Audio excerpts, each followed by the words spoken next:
Hello and welcome to the final video of week 1 of Meteorology 107, where we're talking the second part of the fundamental properties of the atmosphere. So last time our big focus was on the ideal gas law and these main terms of the ideal gas law: pressure, temperature, and density. But we're leaving out moisture still, and that's what we'll be getting to in this video. And if we look at it in an ideal gas law context, moisture will end up changing our value of the specific gas constant because it changes the composition of our gas. So let's go a little bit into how water vapor ends up changing R. So if we remember from last time how we got our specific gas constant for specific gas from our universal gas constant, we ended up going from amount of gas molecules times our universal gas constant to our mass of our gas times our specific gas constant. And remember, this applies for either a mixture of gases or a particular individual gas component. So if we were to look at these two, PV is the same, T is the same, so we end up getting N times R star is equal to M times R. So we get this relationship that our specific gas constant is equal to the amount of our gas, or the number of molecules, divided by the mass of all those molecules times R star. Or since we measure this in moles, we end up having moles of gas divided by grams of gas. So that brings us to a little bit of chemistry. I have to bring out our periodic table. So we have to consider what is the mass of a molecule of each gas of air, or how much mass per mole do we have. And so nitrogen gas is diatomic, so there's two nitrogen atoms in one molecule. And we see over here on our periodic table that a single atom of nitrogen averages out at 14.007. So we multiply that by 2 to get a molecular weight of about 28 grams per mole. Oxygen is again diatomic, but it's a little bit heavier per atom at about 16. So we get roughly 32 grams per mole for oxygen gas. These two, again, remember, make up our almost all of dry air. We get a little bit of argon in there. I want to still consider that because it's more than just a trace gas. That argon is just monatomic since it's a noble gas. So that's at 39.95. But if we look at what water vapor is H2O, water. So hydrogen is about 1, oxygen is about 16. So we get about 18 grams per mole. But that's a whole lot less than this average of around 30 for dry air. So water vapor is a lot lighter per molecule. It has a lot less mass per mole of molecules. So that means if we go here, we get a lot less mass. So that means that R, since N, a given number of moles, is constant, R star is the universal gas constant, that is fixed. So R is higher for water vapor than it is for dry air. So that means that water vapor, and in turn moist air, which is a combination of water vapor and dry air, a mixture, is less dense than dry air because R is higher. So R being higher in the denominator here ends up making density lower. So this is our key conclusion, is that moist air is less dense than dry air. It also sort of leads to some suggestion of how can we measure or describe the amount of water vapor in air.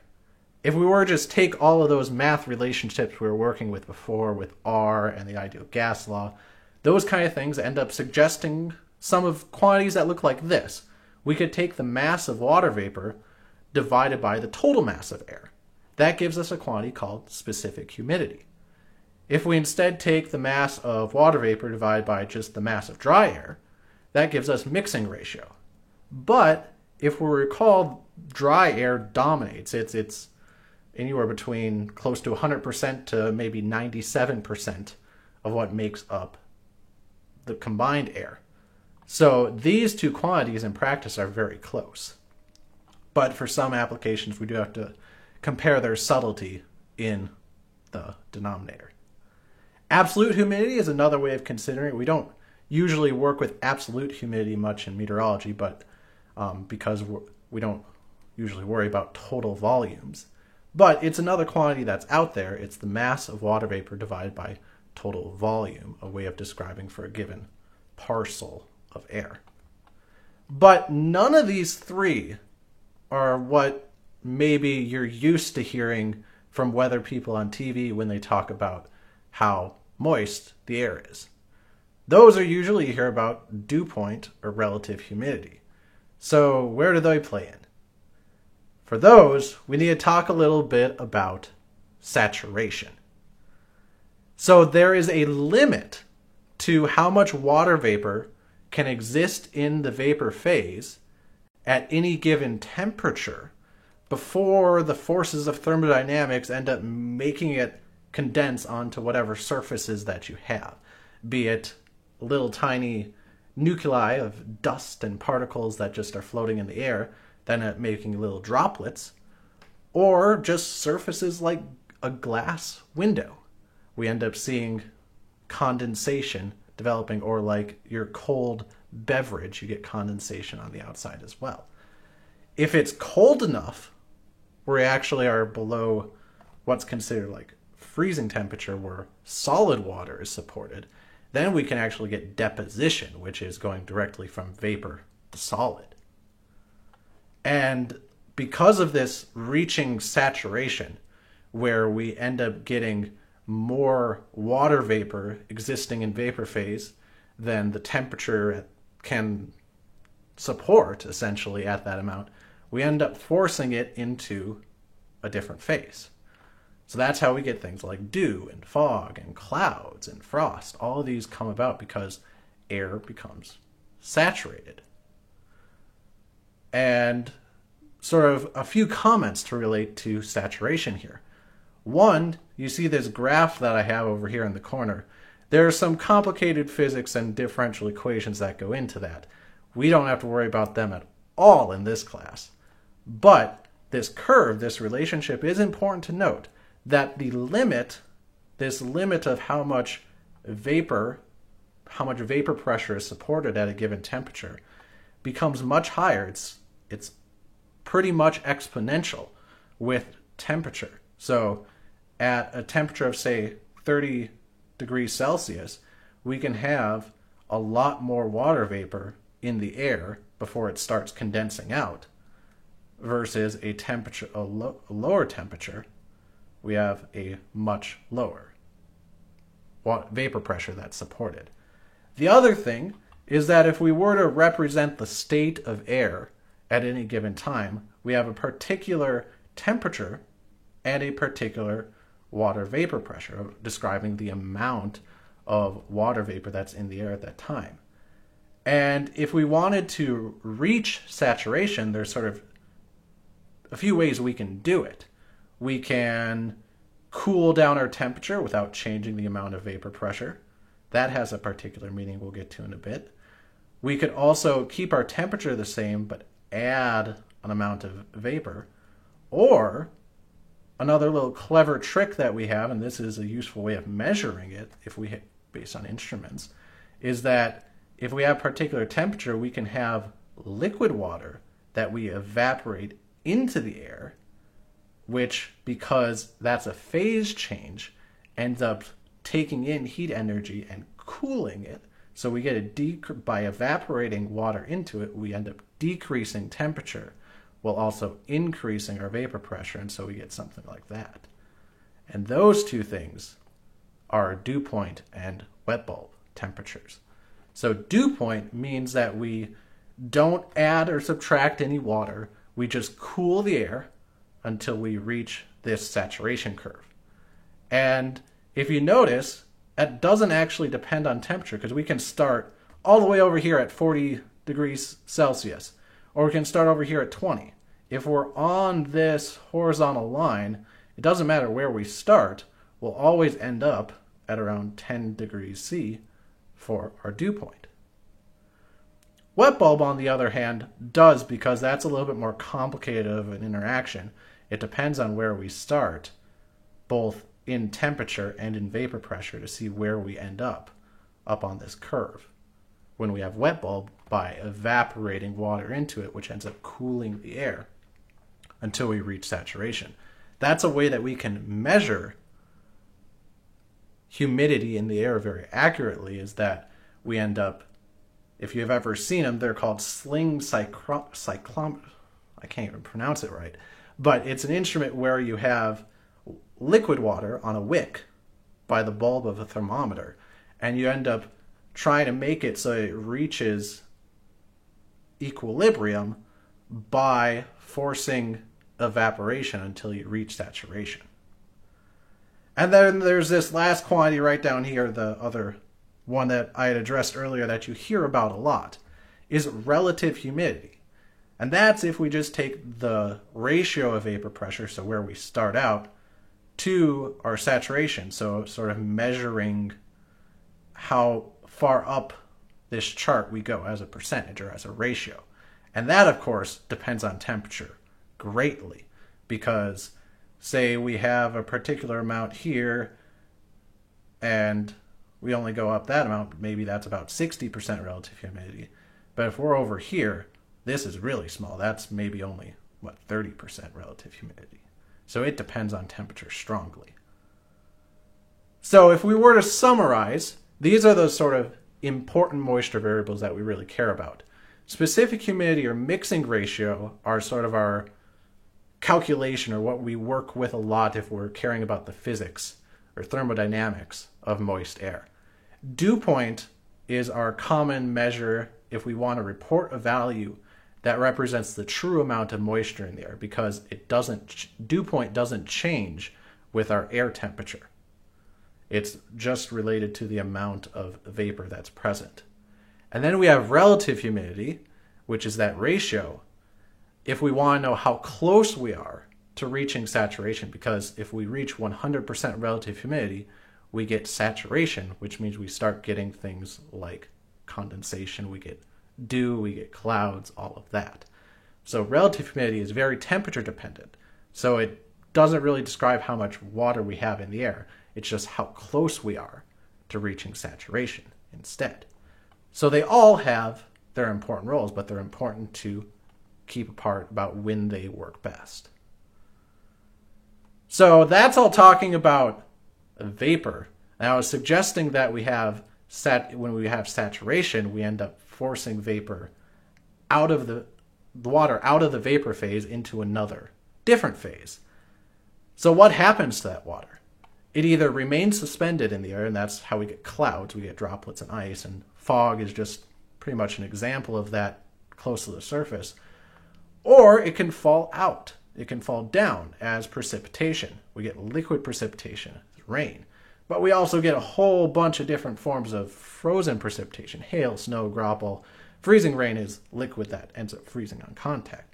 But then we also have sleet, which is frozen. And you see some pictures of these different ones here. And we'll talk about hail when we get to severe thunderstorms, and these other forms a little bit more when we talk about winter systems. And so there's all of that. We got through moisture. But weather wouldn't be really that interesting if air just had these properties and stayed put, if it didn't move.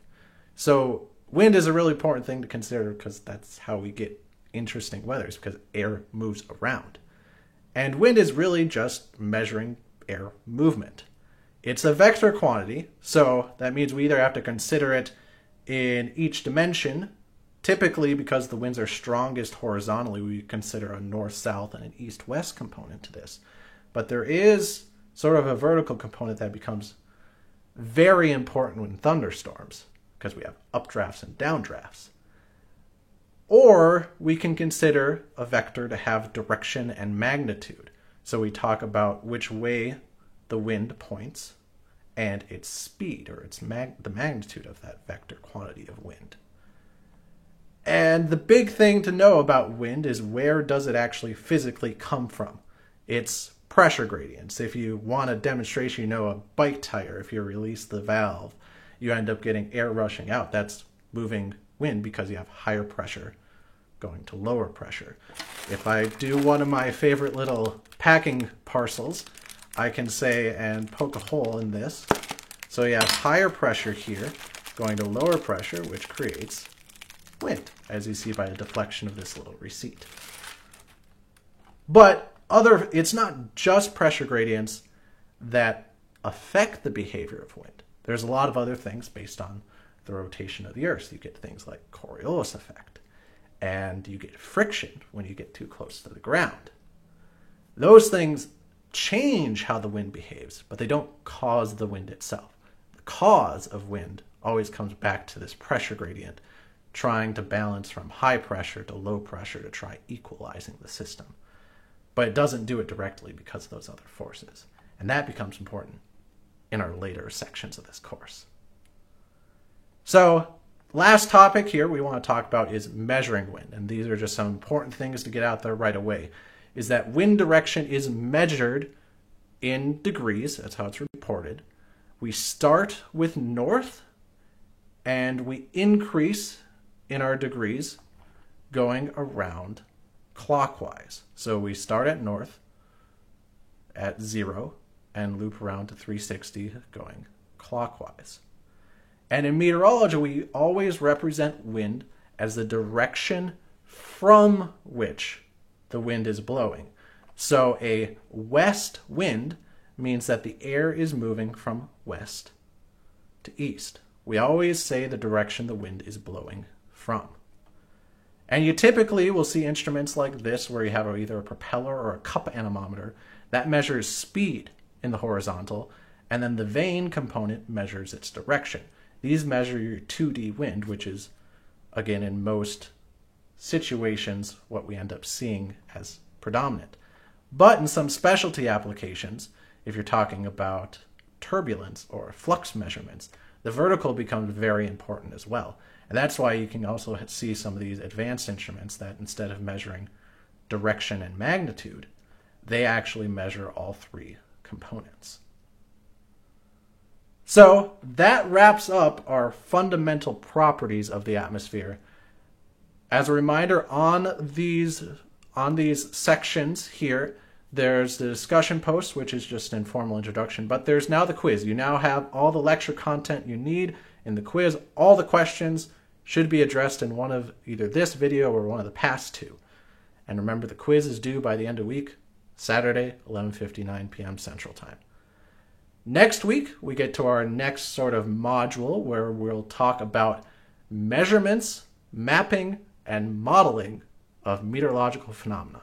Basically, putting it all together, how do we get the data, how do we view the data, and how do we predict what the data will be in the future. So thank you again for tuning into the videos this week, and I'll see you next week for measurements, mapping, and modeling. Thank you.